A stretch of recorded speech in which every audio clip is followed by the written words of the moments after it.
એને આપણે યાદ કરવા પડે. પત્રિકામાં પણ પ્રેરક ઉપસ્થિતિમાં ડોક્ટર વિશાલ વસાવાનું નામ છે અને કોઈનાથી બોલાઈ બી ગયું ભૂલથી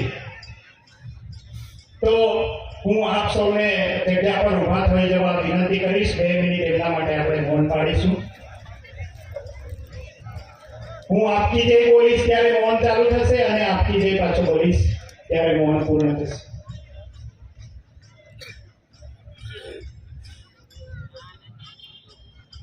आपकी जय.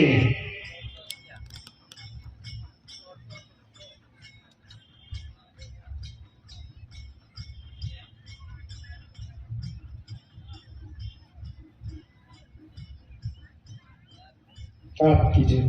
सौ बेसी जैसे पोतानी जगह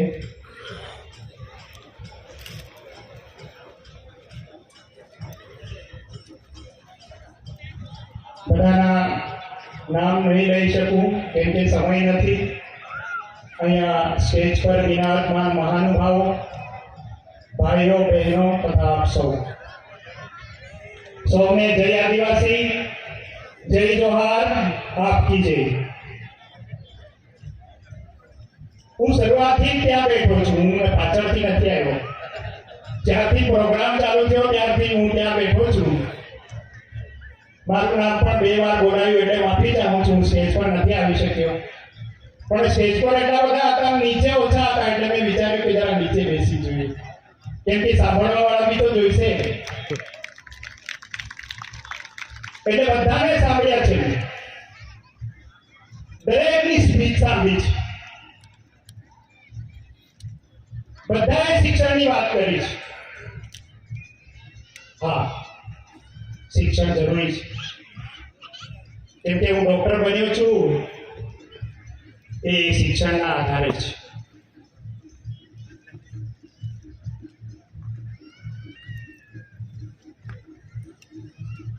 પણ એ શિક્ષણ કેવું મારે માઇક આ બાજુ ફેરવવો જોઈએ કેમ કે શિક્ષિત લોકો અહીંયા બેઠા છે અને સંભાળવાનું બી આપણે જ છે. આ સમાજ તો સાંભળી સાંભળી થાકી ગયો છે. જેને એ થવાનું છે, પાલન કરવાનું છે, અહીંયા બેઠેલા લોકોએ કરવાનું છે. તો એ શિક્ષણ બી શું કામનું જે તમને સમાજથી દૂર કરી દે છે.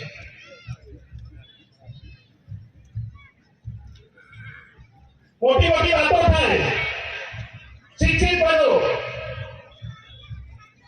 સંગઠિત અને સંઘર્ષ કરો.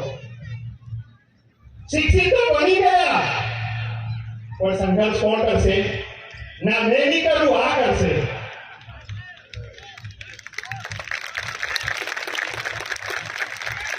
જે જાતિના દાખલાના આધારે મેં નોકરી મેળવી, શિક્ષણ લીધું, જે જાતિના દાખલાના આધારે નોકરી મળી કે કંઈ બી મળ્યું તો પહેલો જ મંદિરે દોડી જાય છે. તે મને પેલા આપ્યું, અરે ભાઈ તને જાતિનો દાખલો નથી તો તું કઈ રીતે શિક્ષણ લઈ શકે?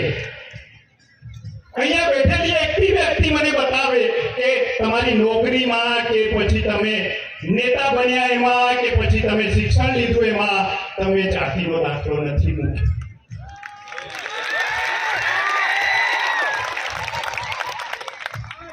તો તે જાતિનો દાખલા આપવા વાળાને તો યાદ જ નથી કરતા. એ જાતિનો દાખલો ક્યાંથી આવ્યો? સંવિધાનમાં તમને આરક્ષણ ક્યાંથી મળ્યું? એની તો કોઈ વાત જ નહીં. સંવિધાન સભામાં બાબા સાહેબ આંબેડકરે શું લડ્યા? એમનું જીવન સંઘર્ષ શું હતું? એ આરક્ષણ આપવા માટે જયપાલસિંહ મુંડા કેવી રીતે લડ્યા? અને એના માટે બિરસા મુંડા 21 વર્ષની ઉંમરે પોતાની બલિદાની આપે છે. ત્યારે તે છોટા નાગપુર ટેનન્સી એક્ટ બને છે અને આપણી જમીનો 73AA એને આધારે છે. તો કયા શિક્ષણની વાતો કરો છો? શિક્ષણ લઈને તો આપણે સિટીમાં જતા રહીએ અને 2% લોકો નોકરી મળે, 98% બેઠા છે એનું કોણ વિચારશે? એ શિક્ષણ જે તમને સમાજથી દૂર કરે એ શિક્ષણની વાતો કરો છો.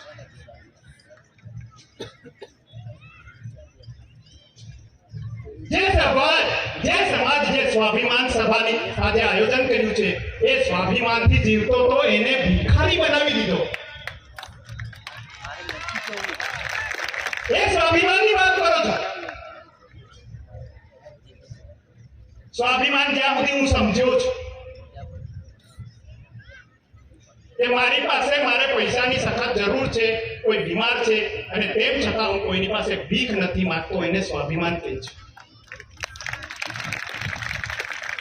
અને એ આદિવાસી સમાજ જે પોતાનું કરીને ખાતો હતો, પોતાનું પાણી પીતો હતો, પોતાનું ગીતો ગાતો હતો, પોતાના વાજિંત્ર વગાડતો હતો, પોતાની બોલી બોલતો હતો, એને તમે અનાજ માટે પણ ભીખ માંગતો કરી દેતો.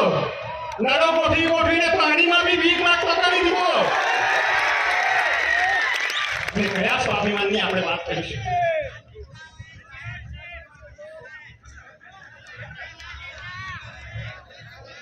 તો સમાજે ફરીથી ચિંતન કરવાની જરૂર છે. બેઠેલા લોકોએ ચિંતન કરવાની જરૂર છે. આ માઇક મારે આ બાજુ ફેરવવાની જરૂર છે, આ બાજુ નહીં.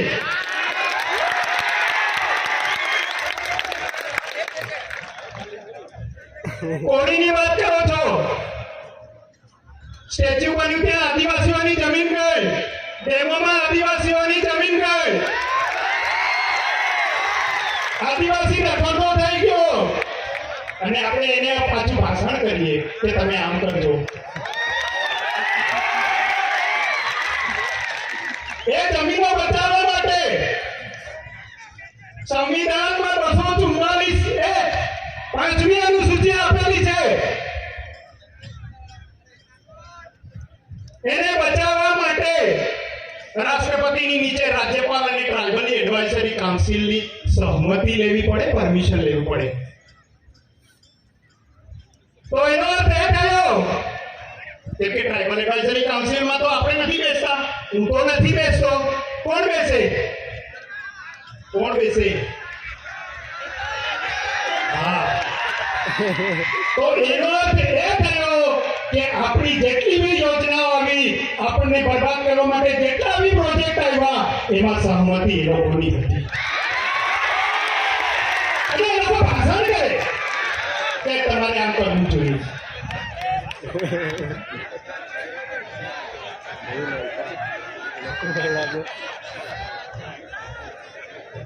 તો મારે વધારે ના બોલવું જોઈએ, પણ આજે હું નહીં બોલું. આજે અહીંયા નહીં બોલું તો હું મરી જઈશ, પછી કોઈ બોલવાનું નહીં. અને બોલીશ કદાચ મને અહીંયા રોકવા બી આવ્યો, મારું નામ કેન્સલ કરી દેવામાં આવ્યું હતું. સમાજની વાત કોઈ કરવું ના જોઈએ. તો ભણી ભણીને હું કર્યું, સિટીમાં ગયા, નોકરી મેળવી, ત્યાં જ રહી ગયા, પોતાનું જ કરતા થઈ ગયા. સમાજને પાછળ વળીને જોયો જ નહીં, મારા કામમાં આવ્યો જ નહીં. હું કેમ કે ત્યાં પીધેલો રહી મારો ભાઈ.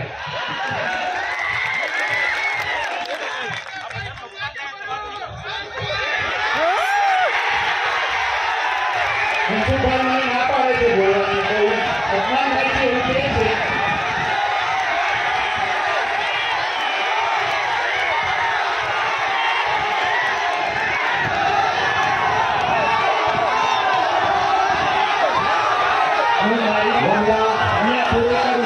મિત્રો, આપણે પૂર્ણાહુતિ તરફ જઈ રહ્યા છીએ. આપણે બધાને સાંભળેલા છે. આપણે હજી આગળ સાંભળવાના છીએ. અને પ્લીઝ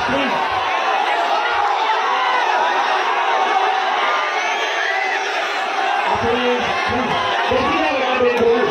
મારી વાત બેસી જાય.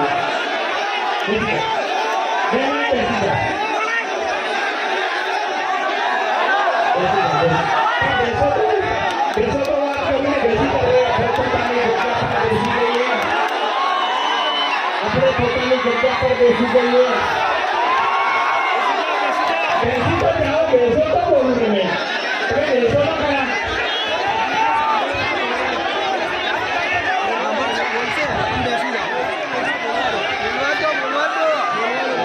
પોતાની જગ્યા પર મહેરબાની કરીને બેસી જાઓ. બેસી જાઓ.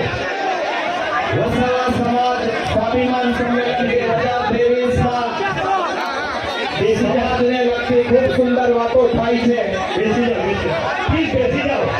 પોતપોતાની જગ્યા પર આપશો, બેસી જશો. બેસી જાઓ. પણ બેસો તો ખરા, તો પાછળ દેખાતું નહીં. પોતપોતાની જગ્યા પર મહેરબાની કરીને બેસી જશો. આપણે અહીંયા સમાજની વાત કરવાના છીએ. પ્લીઝ બેસી જાઓ. હું વાત ચાલુ રાખું છું. બેસી જાઓ. હું વાત ચાલુ રાખી છું. બેસી જાઓ. આદિવાસી એકતા!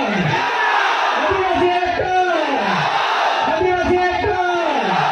આવું એકતા! આવું એકતા! આવું એકતા! બેસો હવે, થોડી વાર બેસો. વાત કરીએ. તો હું વાત કરતો તો આગળ જ ચાલવા દઉં છું. હું આપણા શિક્ષિત લોકોએ શું કર્યું એની વાત કરતો તો. બેસી જાઓ. ચાલુ રાખો. ચાલુ રાખો. બેસી જાઓ.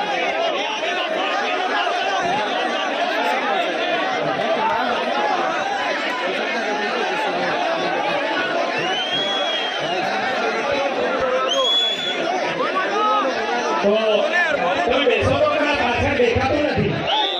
પાછળ દેખાતું નથી.